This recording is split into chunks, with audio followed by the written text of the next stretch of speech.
Desdemona. Thank you, Belle and Cassio. What tidings can you tell me of my lord? He has not yet arrived, nor know I aught. See for the news. Good ancient, you are welcome. She takes her by the palm. Aye, well said. Whisper. With as little a web as this will I ensnare as great a fly as Cassio. Aye, smile upon her, do. I'll jive thee in thine own courtship.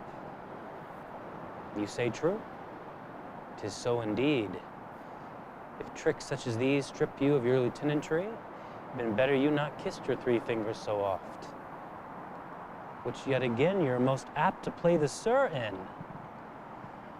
Very good. Well kissed, an excellent show of courtesy. 'Tis so indeed. But yet again your fingers to your lips. Would they were cloistered pipes for your sake. More. Oh, my fair warrior. My dear Othello! It gives me wonder great as my content to see you here before me. My soul's joy. If after every tempest came such calms, may the winds blow till they have wakened death. And let the laboring bark climb hills of seas Olympus high, and duck again as low as hells from heaven. Oh, if it were now to die, 'twere now to be most happy. For I fear my soul hath her content so absolute, that not another comfort like to this succeeds an unknown fate. Heaven forbid that our loves and comforts should increase even as our days do grow. Amen to that, sweet powers. I cannot speak enough of this content. It stops me here. It is too much of joy. And this, the greatest discords be that e'er our hearts shall make. Come, let us to the castle. News, friends. Our wars are done. The Turks are drowned. Come. Well, you're well tuned now. But I'll set down the pegs that make this music. As honest as I am. Why, 'tis not possible.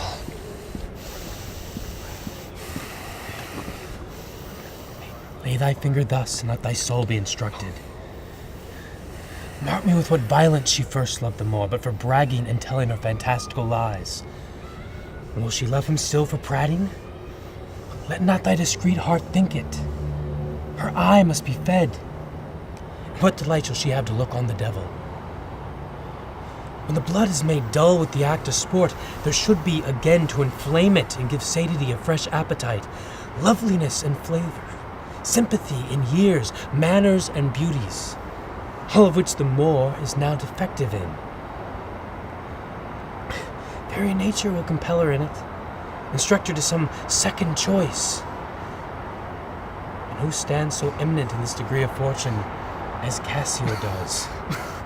A handsome young knave, and the woman hath found her already. I cannot believe that in her. She's full of most blessed condition. They met so near with their lips that their breaths embraced together.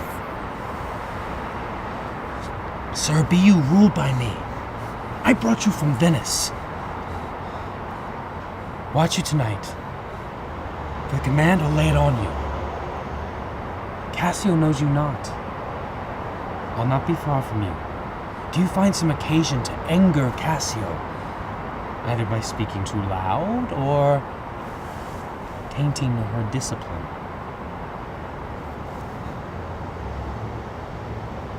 Well, Cassio is rash, very sudden in choler, and haply may strike you. Provoke her that she may. For even out of that will I cause these a CYPRUS to mutiny, the qualifications of which shall come into no true taste again, but by the displanting of Cassio. So shall you have a shorter journey to your desires, by the means I shall then have to prefer them, and the impediment most profitably removed, without the which there are no expectation of our prosperity.